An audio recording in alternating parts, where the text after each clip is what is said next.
The galaxy thought we were fragile. They looked at our soft skin, our lack of natural armor, and laughed. They called us glass worlders.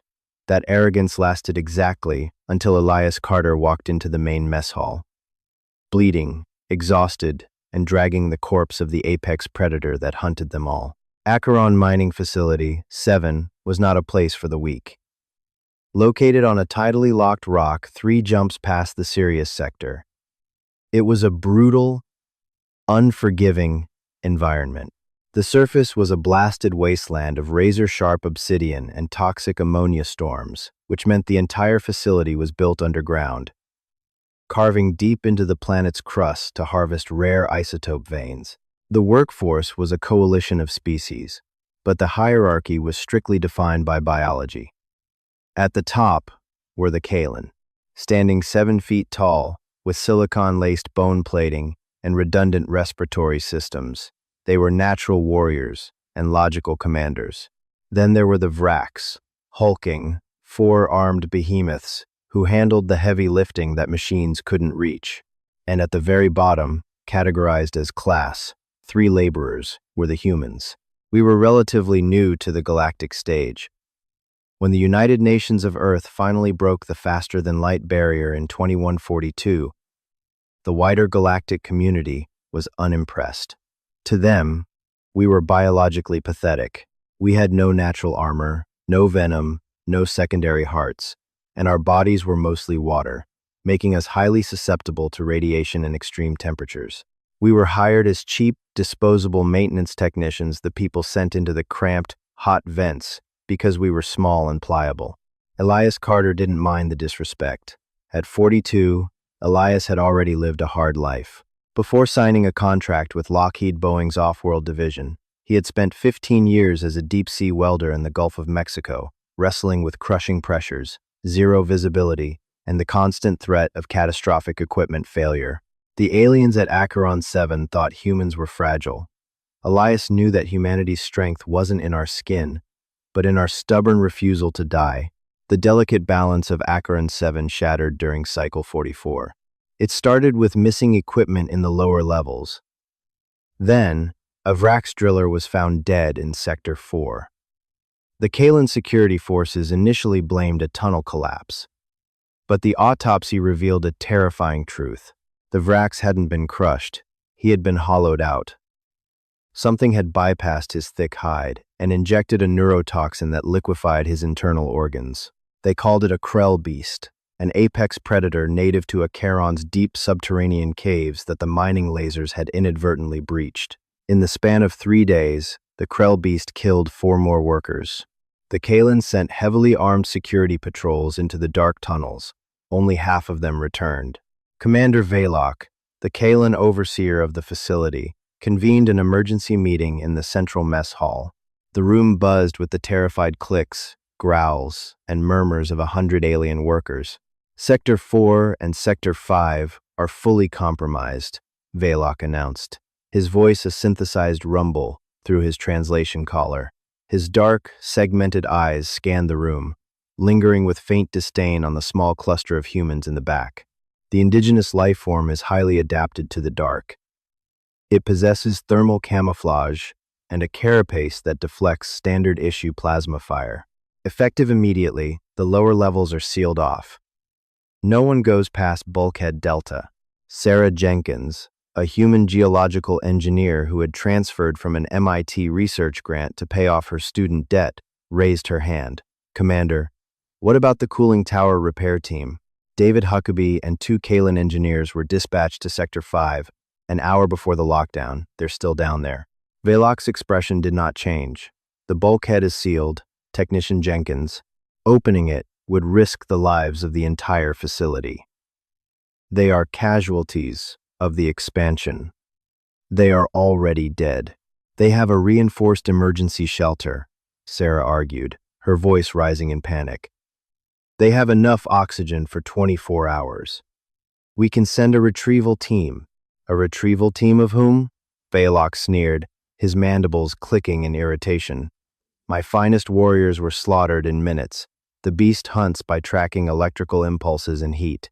It is a perfect killer. do you propose we send you? Human? You would shatter before you even reach the shelter? A heavy silence fell over the room. The aliens murmured in agreement. The Kalen were the strongest, the most disciplined. If they couldn't kill it, the situation was hopeless. I'll go. The voice was calm, a slow, gravelly Texas drawl that cut through the alien chatter like a physical weight. Elias Carter stepped forward from the shadows. He was wearing stained coveralls, holding a wrench, and looked entirely unimpressive compared to the armored Kalen. Velok stared at him, genuinely baffled. You are a glass worlder, a maintenance worker. The beast will smell your fear and tear your soft flesh to ribbons. Elias wiped grease from his hands with a rag, his face perfectly stoic. Commander, with all due respect, I grew up tracking elk in the Rockies with my grandfather, and I've survived blowout preventer failures at the bottom of the Atlantic. Huckabee is a good kid from Denver. I'm not leaving him in the dark with a glorified bug. I forbid it, Velok hissed. You will not compromise the bulkhead. Elias dropped his rag. I'm not asking permission. Under the 2084 Geneva Deep Space Accords. Section 4. A human worker retains the right to initiate emergency rescue of a human national if local authority abandons them. You open that bulkhead for exactly 10 seconds, or I swear to God, I'll take a plasma torch to the primary life support manifold and we can all suffocate together. Velok's eyes narrowed. He recognized the cold, unyielding light in the human's eyes. It was utterly illogical. It was madness. Open the door, Velok ordered his lieutenant, his voice dripping with contempt. Let the human commit suicide, but when the timer hits 10, seal it. We will not open it again. Elias didn't bother with the Kalen armory. The aliens relied on high-energy plasma rifles, weapons that cast bright lights, made loud humming noises, and cauterized wounds. If the beast's carapace could deflect plasma, those rifles were worse than useless. They were giant neon signs screaming dinner. Instead, Elias went to the heavy machinery bay. He stripped off his bulky environmental suit, opting for a tight-fitting, temperature-regulating compression suit designed by SpaceX for orbital EVAs. It masked his body heat, keeping his thermal signature to an absolute minimum. For weapons, he ignored the energy blasters. Humanity had a long, violent history, and when it came to killing things, kinetic energy was still king. He grabbed a Boston Dynamics Mach IV industrial rivet gun. It was designed to punch foot-long, depleted uranium spikes through starship hulls. He overrode the safety limiters, turning it from a construction tool into a devastating close-quarters ballistic weapon. In his other hand, he carried a modified thermite charge, the kind used to melt through collapsed titanium pillars. Finally, he grabbed an old, battered combat knife, carbon steel, a family heirloom. Sarah met him at Bulkhead Delta. She looked terrified, clutching a datapad. Elias, this is insane. Huckabee's beacon is transmitting from the pump station, 2 miles down. It's pitch black, and the atmospheric scrubbers are off. You'll be breathing toxic fumes within an hour. I brought a rebreather, Elias said, checking the pneumatic pressure on the rivet gun. Keep a comm channel open on a low-frequency analog burst. The beast tracks electrical impulses, so keep it strictly analog. Radio silence, unless it's an emergency. Elias. Sarah hesitated. What if the Kalen are right? What if we are too weak? Elias looked at her, his eyes hard but kind. Sarah, these aliens evolved in perfect harmony with their environments. They never had to fight for their place on the food chain. They were born at the top of it. Humans, we started as soft, hairless apes on a death world filled with predators. We didn't survive because we were the strongest. We survived because we are the most stubborn, spiteful, and adaptable sons of bitches in the universe. I'm going hunting. The massive steel doors of Bulkhead Delta groaned open. A wave of damp, ammonia-scented air washed over them, carrying the smell of copper and rot. Elias stepped through into the absolute blackness of Sector 4. The doors slammed shut behind him, the heavy magnetic locks engaging with a final, echoing thud. Elias switched on his night vision optics. The world turned into a grainy sea of green and black. He didn't turn on his shoulder lamp. He moved with a slow, deliberate grace, his boots making no sound against the metal grating. The descent was a masterclass in psychological torture. The tunnels were a labyrinth of pipes, shadows, and dripping water. The silence was oppressive, broken only by the distant groans of the planet's tectonic plates and the sound of his own breathing. But Elias felt something the aliens didn't understand. The Kalen, when faced with an unstoppable predator, felt logic dictate retreat. Their minds calculated the odds, found them lacking, and initiated despair. Elias felt his heart rate elevate. He felt the cold sweat on his neck. He felt fear, but human biology doesn't use fear to paralyze. It uses it as fuel. His adrenal glands dumped a massive dose of epinephrine into his bloodstream. His pupils dilated to their absolute maximum, dragging in every microscopic particle of light. His pain receptors dulled, his reaction time halved. He was no longer a maintenance technician. A million years of latent evolutionary survival instincts snapped awake. He found the first Kalen patrol an hour in. They were scattered across a cavernous junction. Their armor was shredded like tin foil. Elias knelt beside the squad leader. The alien's throat had been crushed, and the plasma rifle was melted. Elias examined the claw marks on the bulkhead. They were deep, grouping in threes.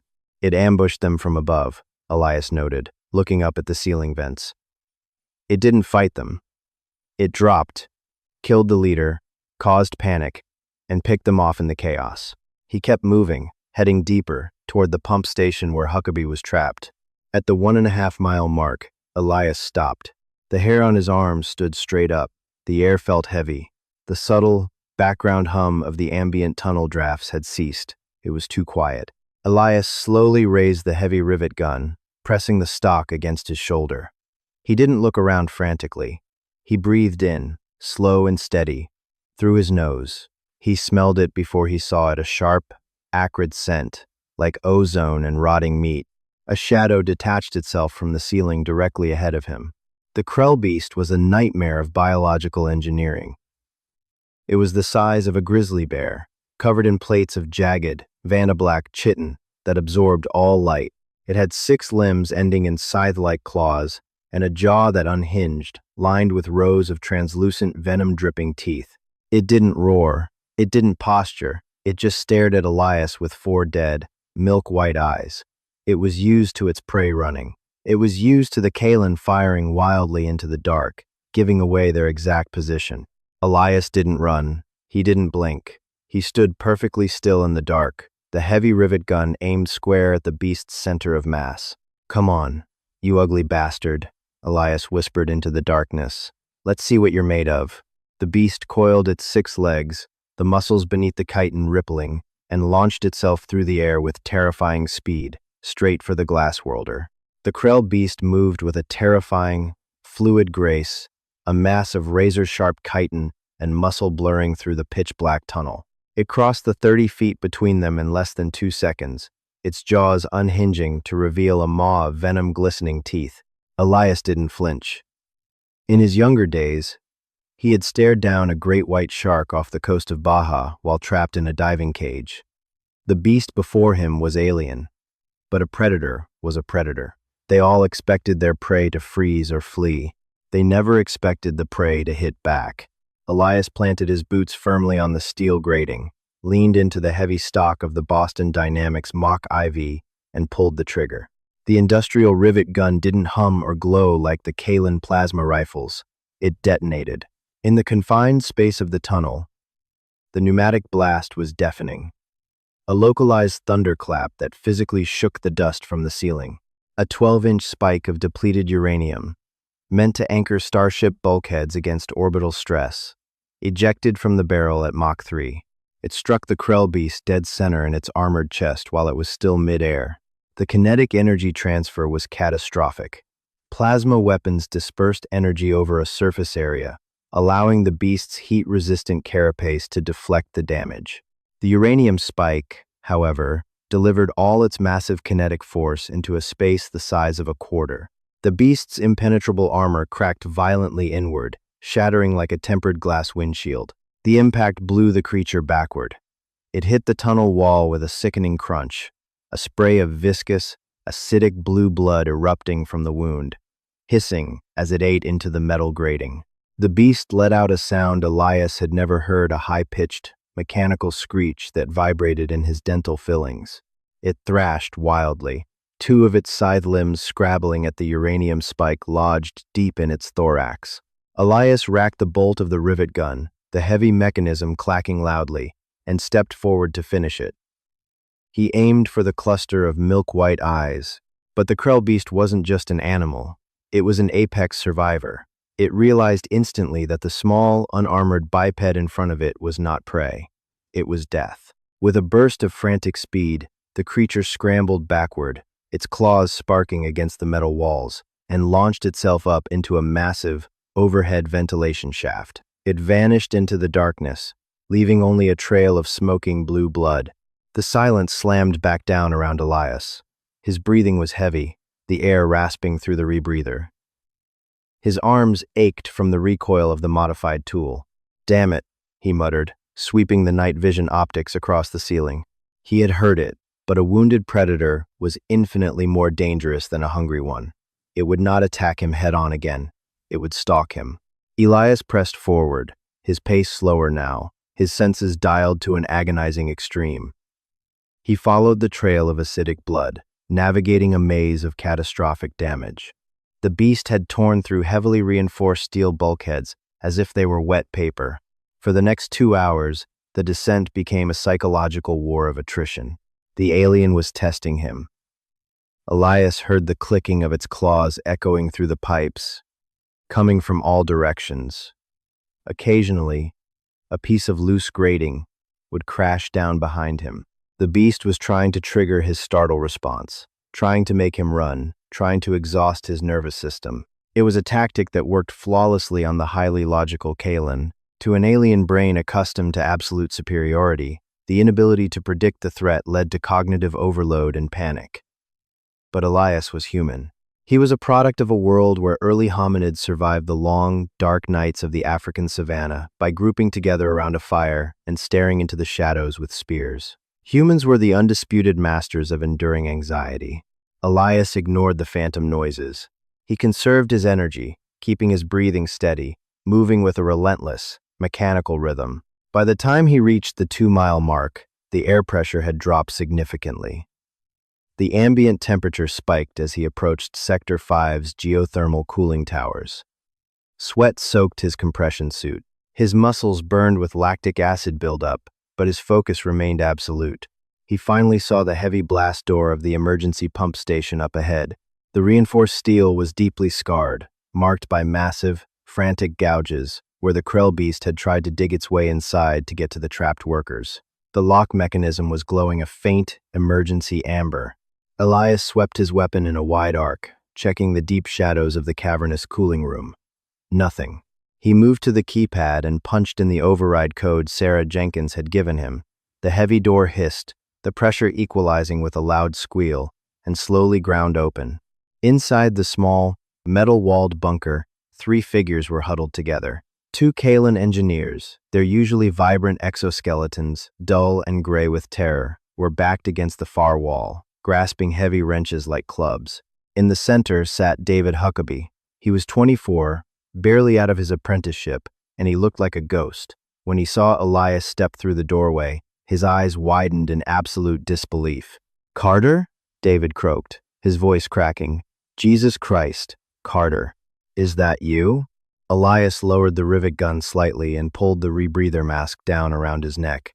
He gave the kid a tired, genuine smile. "Hey, Dave, figured you might need a ride back to the surface." "It's past your shift." David let out a sob of relief, dropping his face into his hands. The 2 Kalen engineers stared at Elias as if he were a hallucination. "How?" One of the Kalen, designated Rael, rasped through his translator collar. "The beast. It slaughtered the security patrol. We heard the screams on the comms." "How did you bypass it?" "I didn't bypass it," Elias said, checking the pneumatic gauge on his weapon. He had 4 spikes left. "I shot it. You wounded it." Rael stepped forward, his mandibles clicking in horror. You fool! You glass-worlder idiot! A wounded Krell beast will enter a berserker state. It will not stop until the threat is eradicated. You have brought death directly to our door. It was already at your door, buddy, Elias said dryly, gesturing to the deep claw marks on the outside of the bulkhead. Now, grab your gear. The oxygen in here is stale, and my thermals show the ambient heat in the tunnels is rising. The beast damaged the coolant lines. We have about 40 minutes before this whole sector cooks. We're moving out. The other Kalen shook his head frantically. No. We stay. We wait for Commander Valok to send a heavily armed strike force. Elias looked the towering alien dead in the eye. Valok sealed the bulkhead. He wrote you off. You're dead men to him. I am the strike force. The reality of the situation crashed down on the aliens. Their commander had abandoned them. Their logic algorithms had failed them.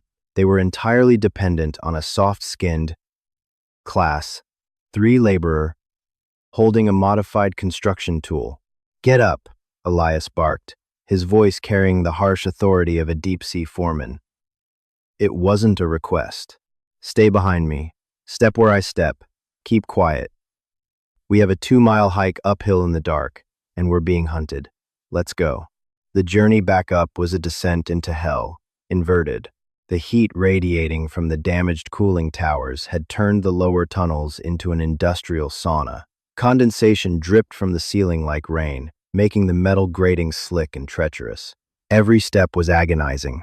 The Kalen, unaccustomed to such extreme temperature fluctuations, were struggling. Their respiratory systems wheezed loudly, a sound that grated on Elias's nerves. Keep moving, Elias whispered over his shoulder, his eyes glued to the green-tinted night vision optics. David was holding his own, driven by pure human adrenaline, but he was visibly shaking. Elias, I don't see it. Where is it? It's here, Elias replied softly. The hairs on the back of his neck hadn't laid flat since they left the bunker. It's waiting for us to make a mistake. They reached the halfway point, the cavernous junction where Elias had found the slaughtered Kalen patrol. The bodies were still there, but Elias noticed something chilling. They had been moved. The beast had dragged the armored corpses into a crude barricade across the primary tunnel path, forcing them to take a narrow, elevated catwalk that bypassed the main floor. It was hurting them. It's a trap, Rail clicked nervously, pointing a trembling, clawed finger at the catwalk. The grating is exposed. We will have no cover. We don't have a choice, Elias said, checking his peripheral vision. The coolant pipes behind them were groaning, the metal expanding dangerously from the heat. Move. Fast. They scrambled onto the narrow catwalk, suspended 50 feet above the junction floor. The metal groaned under the combined weight of the aliens. Elias took the rear, walking backward, his rivet gun raised, scanning the shadows that clung to the ceiling. They were almost to the other side when the attack came. There was no screech this time. No warning. A massive section of the ceiling grating simply tore away, and the Krell beast plummeted like a boulder of jagged night directly onto the middle of their formation. It hit the catwalk with earth-shattering force. The metal buckled violently, throwing David against the guardrail. The beast landed squarely on the second Kalen engineer, its massive weight instantly crushing the alien's chest plating. Before the Kalen could even scream, the beast's jaws snapped shut over his head, ending his life in a gruesome spray of purple fluid. No! Rael shrieked, freezing in pure, unadulterated terror. The beast raised its head, its milk-white eyes locking onto David, who was trapped between the monster and the mangled guardrail. It raised a scythe limb to impale the boy. Elias didn't think. He didn't calculate the odds. He just moved. With a feral roar, Elias sprinted up the buckling catwalk and fired the rivet gun point-blank into the beast's flank. Clack boom. The depleted uranium spike punched through the side of the creature's armored abdomen, blowing out a chunk of carapace and a fountain of acidic blue blood. The beast shrieked in agony, abandoning David, and whipped around to face Elias. One of its scythe limbs lashed out with blinding speed. Elias tried to duck, but the space was too cramped. The jagged edge of the claw caught him across the left shoulder and chest, slicing through his heavy compression suit and tearing deep into his flesh. The kinetic force threw Elias backward. He hit the metal decking hard, the rivet gun flying from his grasp and sliding dangerously close to the edge of the catwalk. Pain, hot and blinding, erupted across his torso. The beast's claws were coated in a mild neurotoxin. To a Kalen, it was lethal, liquefying their organs. To a human, it felt like someone had poured boiling battery acid directly into his veins. Elias gasped, his vision swimming. The beast loomed over him, its jaws dripping with venom and alien blood, preparing for the killing strike. "Elias!" David screamed, scrambling for a wrench. "Get up!" a primal voice screamed in Elias's head. "Get up or die." The beast lunged. Elias didn't try to block it. Instead, he rolled violently toward the creature, sliding under its guard. As he moved, his right hand snatched the old carbon steel combat knife from the sheath on his thigh. The beast's jaws snapped shut on empty air, where Elias's head had been a fraction of a second before. Elias drove upward from his knees, putting every ounce of his core strength, his leverage, and his desperate fury into his right arm. He didn't aim for the impenetrable carapace. He aimed for the wound he had just created. The 10-inch steel blade plunged directly into the gaping hole left by the uranium spike. The beast shrieked, violently thrashing. Its sheer muscle mass threatened to snap Elias's wrist, but he held on with a death grip. The beast reared back on its hind legs, dragging Elias off the floor.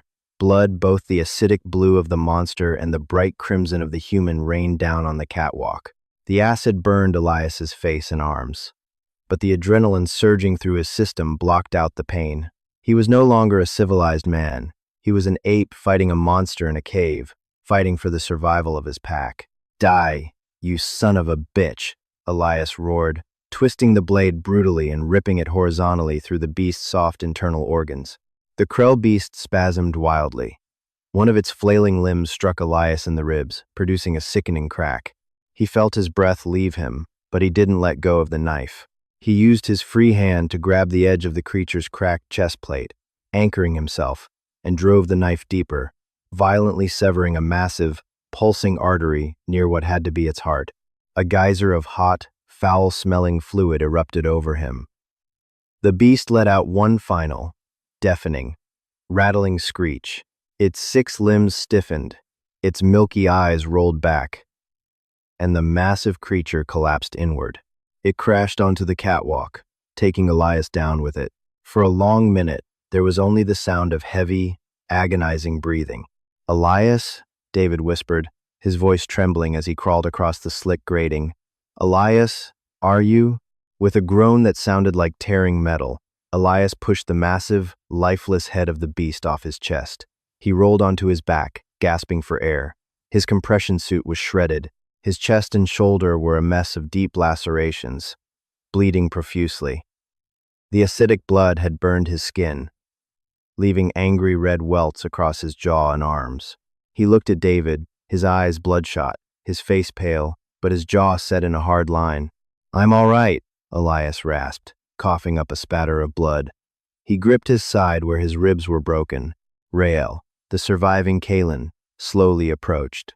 The towering alien looked at the dead, mangled Krell beast, and then down at the battered, bleeding human who had just butchered it in close quarters combat. The alien's mandibles were slack in absolute shock. "It is dead," Rael whispered, unable to compute what he was seeing. You fought it. With a blade. You are a glass worlder. Your bones should have shattered. You are bleeding out." "Yeah, well," Elias grunted, forcing himself up onto one knee. The pain was monumental, a white-hot wall threatening to push him into unconsciousness. But he knew if he stopped moving, he would die here. We humans. We got a lot of blood to spare. He reached down and grabbed his rivet gun, using it as a crutch to stand up. He swayed dangerously, but locked his knees, refusing to fall. "Grab his arm, Dave," Elias commanded, nodding toward Rael. The Kalen was still paralyzed by shock. "We have a mile to go." "Elias." You need a med kit, David said frantically, moving to support the older man. You're losing too much blood. I'll be fine, Elias lied through gritted teeth. He looked down at the massive corpse of the apex predator. He stared at it for a long moment, a dark, stubborn thought forming in his exhausted mind. The aliens thought humans were weak. They treated them like disposable trash. They needed a lesson in human anatomy. Elias reached down, grabbing one of the beast's thick, chitinous antennae. Elias, what are you doing? David asked. I'm not leaving it here, Elias growled, his muscles screaming in protest as he pulled. The beast was immensely heavy, but the slick metal of the catwalk offered little friction. They wanted proof we ain't weak?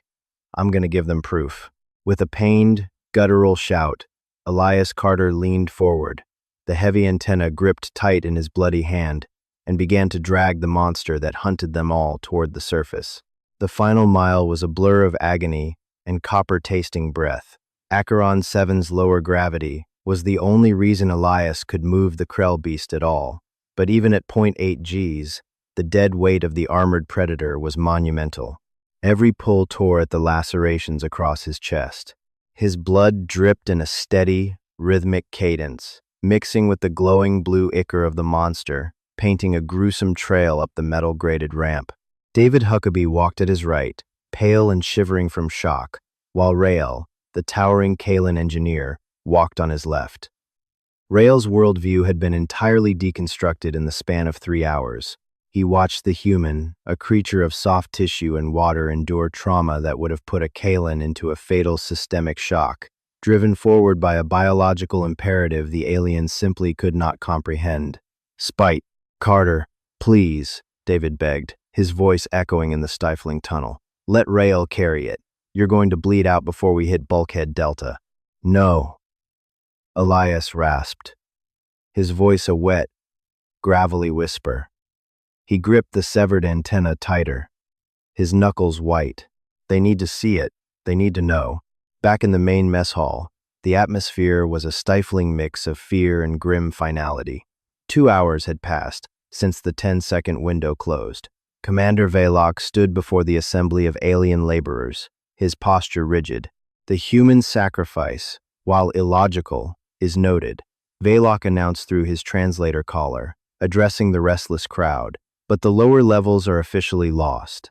Tomorrow, we begin structural reinforcement of Sector 3. Sarah Jenkins stood near the front, her face streaked with tears, clutching her datapad. You didn't even give them a chance, she whispered fiercely. Technician Jenkins, Velok sneered. Your colleague threw his life away. A glass worlder against a Krell beast is not a battle. It is a feeding cycle. Accept reality.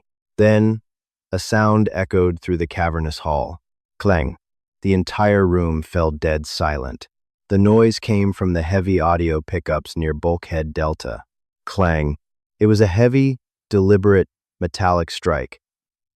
Not the frantic, animalistic scratching of a predator trying to dig through steel, but the steady, rhythmic pounding of a heavy tool. Clang.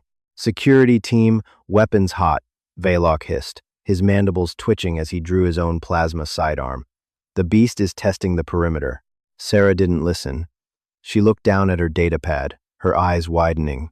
That's not biological, she yelled, sprinting toward the control console next to the massive blast doors. The frequency is mechanical. It's the distress pattern of a Boston Dynamics Mach IV. Before Velok could stop her, Sarah slammed her palm onto the emergency manual override. The warning sirens blared, bathing the room in spinning amber light. The magnetic locks disengaged with a deafening crack, and the massive steel doors began to slowly grind apart. Plumes of toxic, ammonia-laced steam billowed out from the dark, hot depths of Sector 4, obscuring the threshold. The Kalen security forces raised their rifles, the blue plasma coils whining as they charged. Velok braced himself, fully expecting a nightmare of Vantablack chitin to leap from the fog. Instead, a heavy, blood-soaked combat boot stepped through the mist. The collective gasp of 100 alien workers sucked the oxygen from the room. Elias Carter walked into the light of the mess hall. He looked like a man who had crawled out of an industrial shredder. His compression suit was violently torn, exposing deep, gruesome claw marks across his chest that bubbled with residual acid burns. His face was a mask of pale, sweat-drenched exhaustion, his eyes sunken and bloodshot. In his right hand, he held the battered rivet gun. In his left hand, he held a thick, jagged antenna. He didn't stop at the threshold. With a guttural, agonizing roar that commanded the absolute silence of the room, Elias leaned forward and gave one final, violent heave. From the rolling steam, the massive, lifeless corpse of the Krell beast slid onto the pristine floor of the mess hall. Its armor was shattered, its chest hollowed out by a depleted uranium spike in a carbon steel blade. It left a thick smear of acidic blue blood across the deck plates. Elias stood over the beast, swaying slightly, his chest heaving as he stared directly into Velok's wide, terrified eyes. Behind him, David and Rael stepped out of the fog, battered but alive. The Kalan commander slowly lowered his weapon, his hands trembling.